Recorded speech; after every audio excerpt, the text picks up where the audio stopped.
Bonjour, bonjour, j'espère que vous allez bien. Je vous enregistre cette vidéo dans des conditions particulières. Pas de chauffage, pas d'eau chaude et pas d'électricité, ou presque, puisque j'ai réussi à charger avant qu'on ait une panne générale dans le coin. Je tiens à le dire dans cette vidéo pour m'en souvenir si je repassais par là. Alors, c'est une vidéo qui m'a été très demandée, que ce soit d'ailleurs sur la chaîne anglophone ou que cela soit sur la chaîne francophone. Je vous montrerai les quelques petits messages par là des différentes personnes qui m'ont posé des questions. Donc aujourd'hui, on va faire un tir groupé. On va expliquer quelles sont les possibilités avec les leviers. D'ailleurs, je vais descendre... Ah, quoique, non, on est bien là. Quelles sont les possibilités avec les leviers et qui sont justement en rapport avec le fameux cercle des 5. Aujourd'hui, dans cette vidéo, je ne vais pas développer la partie artistique, je vais développer plutôt la partie pratique. Dans cette vidéo, je vais essayer d'utiliser des formules simples et accessibles comme moi je l'ai appris. Le but, c'est de vous former sur en fait la pratique de la harpe et pas les différentes thématiques dont je vous ai parlé dans une vidéo précédente. Si vous ne l'avez pas vu, allez dans le petit i par là. Voilà, vous me voyez à peine, mais c'est par là. Où je vous explique, à mon sens, quels sont les quatre... je vais y arriver, hein, c'est difficile. Quelles sont les quatre parties, les quatre... je ne sais plus, enfin bref, vous allez voir apparaître ici, sur lequel vous pouvez étudier par rapport à la harpe. Et dans cette thématique, ce dont on va parler aujourd'hui, c'est une partie pour l'utilisation de la harpe et une partie qui fait en fait rappel au solfège. L'autre chose aussi que je voulais vous dire, c'est que cette vidéo va être assez complète pour moi, mais vous n'en verrez peut-être pas l'ensemble puisque je en profite pour enregistrer des parties pour ma formation grand débutant que je suis en train d'élaborer et j'espère bientôt sortir courant 2021, on croise les doigts. Et donc peut-être qu'il y aura certaines explications que vous ne comprendrez pas parce que je les aurais expliquées un peu plus développées juste avant. Mais de toute façon, vous avez des tas de vidéos qui vont vous expliquer ces notions. Bien sûr, ce que je vous recommande, c'est par la suite, après cette vidéo, c'est de continuer à faire vos recherches et éventuellement, parce que ça, les gens n'y pensent pas assez, c'est pourquoi pas de prendre un cours de solfège ou de harpe et d'avoir vraiment un face-à-face via une personne qui complémentera ces informations parce que apprendre que sur YouTube, ce n'est pas forcément ce qui peut vous permettre de complètement comprendre l'ensemble des données. Alors, à quoi sert le cercle des 5 à mon avis? Le premier pour nous, c'est de savoir quel levier monter ou descendre, ça c'est la première chose. De connaître donc la tonalité qu'on va jouer et de la communiquer aux musiciens, si vous ne les connaissez pas. La troisième chose qu'on ne verra pas aujourd'hui, mais qui fait aussi le succès de cet outil, c'est de savoir comment harmoniser votre morceau suivant votre tonalité. Vous avez plein de cercles des 5 et des vidéos, des images qui vous expliquent ça, mais aujourd'hui, moi, ça ne sera pas mon domaine. Moi, je vais l'expliquer de façon pratique sur qu'est-ce que ça fait sur la harpe et pas comment on harmonise un morceau avec le cercle des 5, qui est en fait, on va dire, l'outil final. Alors là, je vous montre quelque chose. Vous allez voir apparaître une photo que je vais vous faire apparaître parce que là, avec la lumière, c'est pas super. Ce que j'ai appelé le standard, c'est le cercle des quintes, on va dire plutôt des quintes de base, c'est-à-dire toutes les possibilités qui existent en règle générale pour tous les instruments. Et chaque instrument va avoir, on va dire, ses possibilités et ses limites. Donc maintenant, vous allez voir apparaître la même version, mais avec ce que la harpe celtique peut faire. Donc vous voyez, il y a une partie, la partie basse en fait, qui a disparu. Hein, et on va dire que si on prend comme une horloge, on va de 9 h jusqu'à 1, 2, 3, 4, jusqu'à 4 heures. Vous voyez, de 9 h du matin jusqu'à 4 heures. Et ça, c'est l'étendue possible de tonalité qu'on peut avoir sur la harpe celtique. Hein. Ce que l'on peut voir aussi, là, on va le décrire par rapport à la photo, c'est que vous voyez apparaître donc les symboles qu'on peut voir sur les partitions. Hein. L'image de gauche, c'est chaque symbole que l'on peut voir et qui est répété que ce soit sur la clé de sol ou la clé de fa. Là, par déduction, enfin on va dire par convention, là on monte la clé de sol parce que c'est la note de base. Ensuite, on va avoir en majuscule en anglais EB, par exemple, si je prends un 9h, ça veut dire mi bémol, sous-entendu majeur, donc c'est la note forte, la gamme forte. Ensuite, les 3 petits B, ça correspond au nombre de bémols qui vont être associés à cette tonalité. Et en dernier, le petit c minuscule correspond à la tonalité mineure, et ainsi de suite. Voyez? Donc ici, ça c'est vraiment la base. Et moi, ce que j'ai fait, c'est que je vous ai fait un deuxième schéma.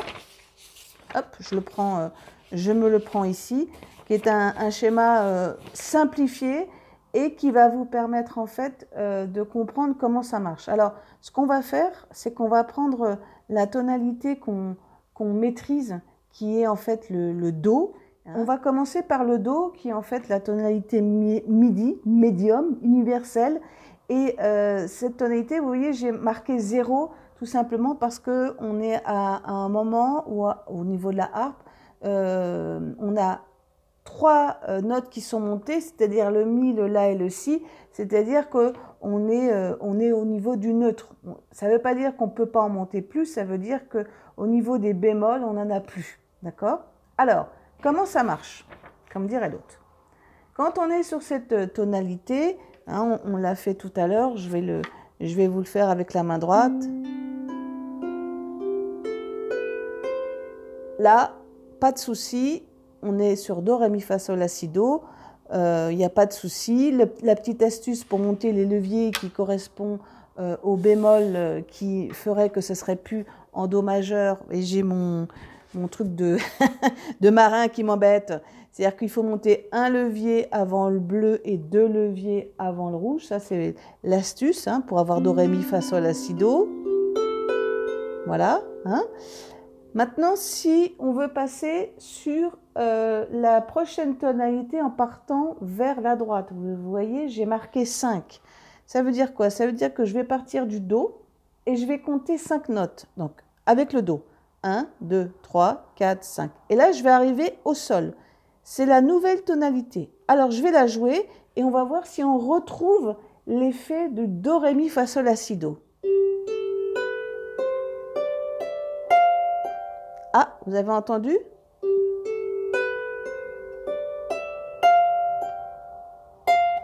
Cette note-là, le Fa, n'est pas dans la gamme. Cette note-là, elle est comme si elle était comme un escalier qui aurait une marche un peu plus petite. Il n'est pas au même niveau que les autres notes. Donc, c'est cette note-là qu'il va falloir monter, c'est le Fa. Voilà. Hop. Donc là je la monte. Hein. Je vais essayer. Hop. Voilà. Et donc maintenant, voilà, là c'est bon. Grâce au Fa, on a rééquilibré et on a bien un Sol majeur. OK? Donc ça, c'est pour le Sol majeur. Donc, l'idée aussi, c'est, vous remarquerez dans le schéma, j'essaierai de vous le noter, qu'en fait, pour retrouver la note qu'il faut monter par rapport à la gamme, en tout cas, dans ce sens-là, c'est toujours la note d'avant.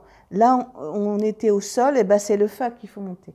Et là, on va voir ensuite la prochaine gamme. Donc, la prochaine gamme, si je pars du Sol inclus et que je note, ça va faire 1, 2, 3, 4, 5.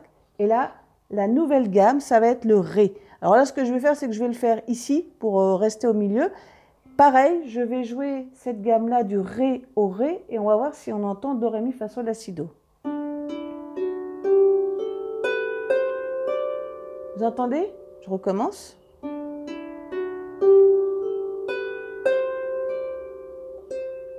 Le Do n'est pas dans la gamme. Ça veut dire quoi? Ça veut dire que c'est cette note-là qui est un peu l'intrus. Et c'est cette note-là qu'il va falloir monter pour qu'on puisse avoir la tonalité de Ré majeur. Donc, en fait, il nous faut, en plus des Fa qu'on avait montés, ça c'est déjà fait, il nous faut les Do. Voilà. Et là, maintenant, je vais repartir du Ré. Et là, de nouveau, on a Do, Ré, Mi, Fa, Sol, La, Si, Do, mais c'est le Ré qui remplace le Do. OK? Donc, on continue. J'espère que vous comprenez. Si je pars du Ré de nouveau et que je compte 5, 1, 2, 3, 4, 5, la prochaine tonalité, ça va être La majeur. Donc, si je pars du La, je vais le faire ici pour changer. Vous entendez? C'est toujours la même note, celle qui est juste avant la note de base. C'est le Sol. Donc, si on veut avoir Do, Ré, Mi, Fa, Sol, La, Si, Do, vous commencez à comprendre. Et bien maintenant, il faut monter les sols. Voilà, hop. J'en ai une autre ici qui arrive. Voilà. Et donc, du coup, si je repars du La à La ou du La à La, ça, c'est pas facile à dire. Voilà, on a Do, Ré, Mi, Fa, Sol, La, Si, Do. On est bien en La majeur. Hein? Et enfin, la dernière tonalité, si on part du La et qu'on monte, si je pars de celui-là, 1, 2, 3, 4, 5, on arrive au Mi. Et là, au Mi, on va jouer du Mi au Mi. Et là, vous voyez, c'est toujours le même petit truc. C'est la note juste avant qui marche pas. Et là, c'est le Ré. Et là, on a fait la boucle. Voilà, voilà. Allez, j'avais pas monté celui-là, mais c'était un peu l'intrus. Ça veut dire que là, quand on arrive à ce stade-là, on a tous les leviers montés, c'est-à-dire que c'est le Ré qui devient dièse. Et là, au Mi. Voilà. OK? Donc ça, c'est quand on va complètement à droite et qu'on a les tonalités majeures. Ça veut dire quoi? Ça veut dire que, admettons, je vous donne, on va faire un petit exercice rapide. Si je vous dis qu'il faut redescendre en Do majeur, qu'est-ce que vous allez faire? Je vous laisse quelques secondes. Alors, qu'est-ce qu'il faut faire? Là, je vais le faire sur une octave, ce qu'on appelle. Bah, je vais commencer par descendre le Ré, parce que là, je vais descendre d'un cran. Ensuite, je vais descendre le Sol, je vais descendre d'un cran. Je vais descendre le Do, je vais descendre d'un cran. Et je vais descendre le Fa. Voilà, et hop. Et voilà, et là, je suis retournée. Alors, évidemment, ça, il faut que je le fasse sur toute la harpe, hein, bien évidemment. Et vous voyez que la magie fait que je parle en même temps. Donc ça aussi, c'est intéressant de travailler cette notion-là. Et là, vous voyez, on a toujours un levier avant le bleu et deux avant le rouge. Voilà. Et là, je suis repartie sur la tonalité Do majeur, qui est la tonalité médium, universelle, à midi, comme vous voulez, qui permet de passer du plus aigu au plus grave, c'est-à-dire du dièse vers le bémol. OK? Alors maintenant qu'on a fait ça, on va faire l'inverse, c'est-à-dire qu'on va redescendre. Comme vous avez pu le constater, en fait, si on compte bien, du côté droit, on a 4 tonalités possibles en dièse, alors que du côté gauche, en fait, on n'a que 3 possibilités en bémol, avec, évidemment, je n'inclus pas le Do majeur. Alors, quelle est la première tonalité possible si on redescend? Et bien là, c'est le même principe. Je vais partir du Do, admettons que je prenne ce Do-là, hein, peu importe, et je vais compter 5 dans l'autre sens. Donc 1, 2, 3, 4, 5. C'est le Fa, d'accord? Alors, je vais partir du Fa et on va voir la note qui n'est pas bonne dans le Fa. Vous entendez?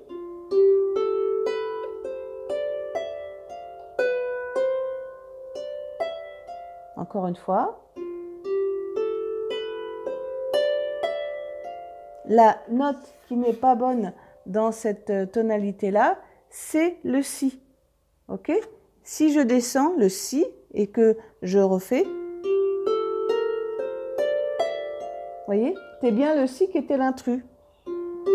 Et du coup, vous avez vu sur la première, le premier cercle des 5, c'est pour ça qu'on a un seul petit bémol et c'est le Si. Okay? Donc là, je vais le faire évidemment sur les autres leviers. Je vais y arriver, il m'en manque un, c'est celui-là.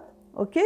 Donc là, on est dans la tonalité de Fa majeur. Voilà, hein, donc je recommence. Ok? Prochaine tonalité. Si je prends le Fa et que je continue à descendre, donc celui-là ou celui-là, hein, peu importe. Hein. 1, 2, 3, 4, 5. Et bien là, maintenant, on va être dans la tonalité de Si bémol, puisqu'on l'a descendu, majeur. Ok? Donc, je vais le jouer et on va essayer de trouver l'intrus.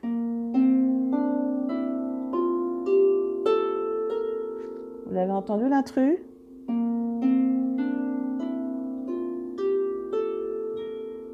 Eh bien, l'intrus,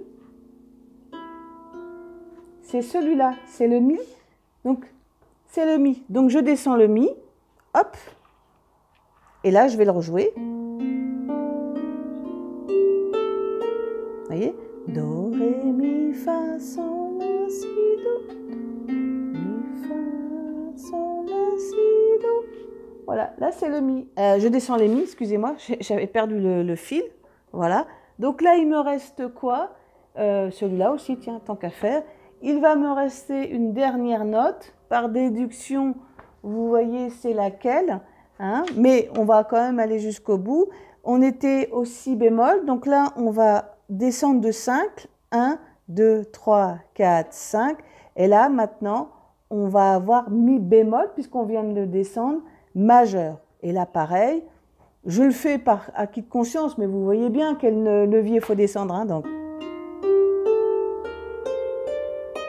Hein?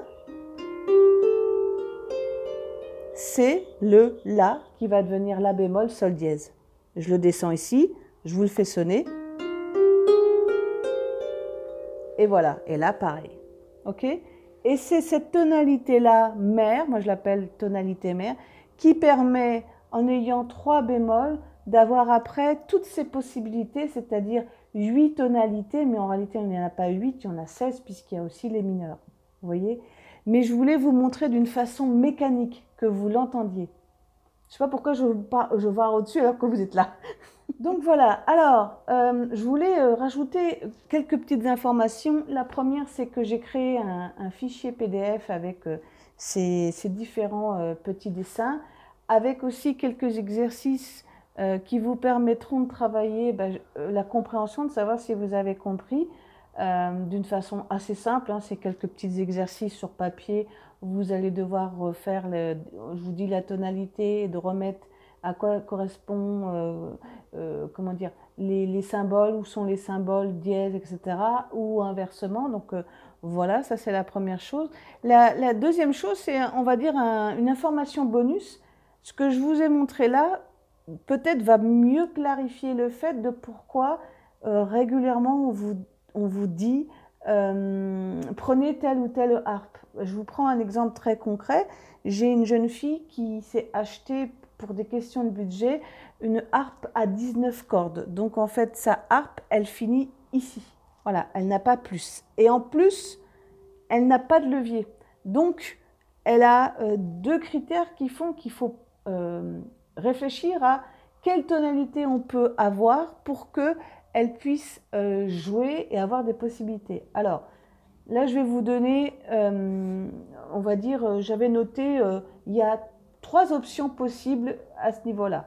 La première option, si vous avez une harpe avec tous les leviers, vous pouvez donc l'accorder en Mi bémol majeur, comme c'est ici le cas, c'est la tonalité standard, on va dire à 90%, mais vous pouvez aussi l'accorder, et ça se fait beaucoup aux États-Unis, en Do, pour pouvoir ensuite monter les leviers pour avoir d'autres possibilités. Je vous avoue que j'ai jamais essayé. S'il y a quelqu'un dans les commentaires qui a essayé, qui me dise ce qu'il en pense. Moi, voilà, on m'a appris levier baissé, Mi bémol majeur, donc j'ai suivi ça, et puis voilà, basta. Mais je sais que ça existe. Ça, c'est pour la première option. La deuxième option, il existe, comme la marque Harpsicle le propose, des harpes où il n'y a pas tous les leviers, il y a les leviers qui sont uniquement posés pour les Do et les Fa. Je pense que sincèrement, en France, c'est des harpes qui ne sont pas très connues et peut-être pas très créées, comment dire. C'est un peu comme si vous aviez un matériel et il vous manquerait des options. Vous avez des gens qui vont se dire, bah, je vais l'acheter comme ça parce que c'est moins cher. Et si ça me plaît, j'achèterai peut-être un deuxième ou je ferai poser des options en plus, alors que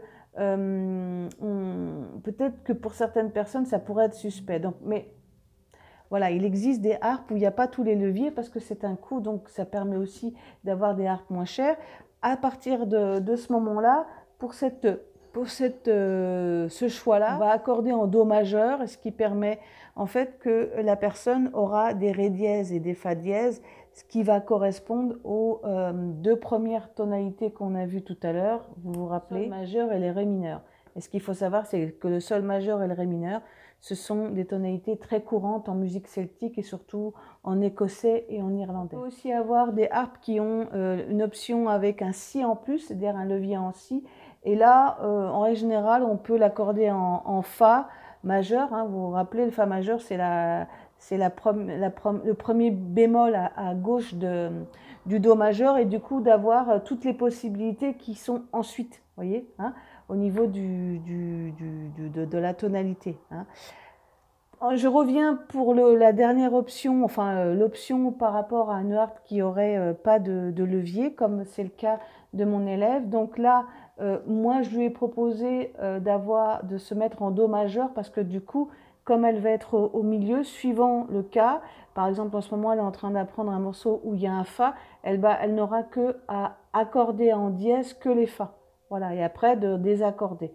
C'est là où d'ailleurs on voit le côté pratique d'avoir des leviers. Voilà. Donc j'ai voulu inclure ça de façon rapide, enfin d'avoir un petit bonus là-dessus, parce que ça peut vous permettre de comprendre pourquoi et de faire le choix en conscience, on va dire ça comme ça, pourquoi il vaut mieux avoir une harpe avec tous les leviers et une harpe avec un certain nombre de cordes pour avoir beaucoup plus de modularité. C'est pas parce que que les harpes qui sont à 19 ou 20 cordes sont des petites harpes, etc. Non, il faut connaître en fait leurs possibilités, mais aussi leurs limites, et de pouvoir voir si par rapport à votre objectif, ça vous convient ou pas. Et souvent, quand on ne connaît pas, ben on achète suivant le prix, mais on n'a pas conscience de tout ça. Et je pense que le cercle des quintes permet de mieux comprendre, de mieux saisir ça. En tout cas, j'espère que cette vidéo vous a plu, que vous avez compris au mieux. Ensuite, vous avez, comme je vous ai dit au début de la vidéo, le cercle des quintes, c'est aussi un outil pratique pour pouvoir harmoniser, mais ça sera peut-être l'objet d'une autre vidéo. Alors aussi, ce que je voulais vous dire, c'est que la vidéo que j'ai faite aujourd'hui permet aussi de répondre à une question qu'on m'avait posée, à savoir que ça soit dans les fiches techniques des vidéos que j'ai fait en formation ou des partitions, vous avez la description de la partition, le titre, l'origine, etc. Et vous avez ce qu'on appelle la clé ou l'armure, hein, qui correspond à la tonalité. Et je marque à chaque fois, ou en anglais ou en français ou les deux, en quelle tonalité c'est, parce que justement, suivant le type de harpe que vous avez, vous pourrez voir si vous pouvez le jouer ou pas. Il y a certaines partitions où je rajoute aussi qu'il y a un mouvement avec les leviers. Donc ça permet aussi d'envoyer entre guillemets un message, de dire aux gens, bah, ceux qui n'ont pas de levier, par exemple ce morceau-là n'est pas fait pour vous. Mais on peut peut-être éventuellement le faire évoluer, parce que en ce moment je travaille justement avec cette jeune fille qui a une harpe 19 cordes sur un morceau qui en principe il y a un levier à bouger. Et ben là on travaille sur la possibilité de dire, et si on le faisait sauter cette note-là, est-ce que ça peut faire illusion? Vous voyez? Alors, je ne vais pas rentrer dans le détail ici, mais voilà, je voulais rajouter ce petit complément qui est que à partir du moment où vous avez compris le cercle des quintes et les tonalités actives sur la harpe, ça vous permet aussi de mieux choisir vos partitions et de mieux comprendre ce que vous faites. Dans tous les cas, je vous remercie et je vous dis à bientôt. Salut!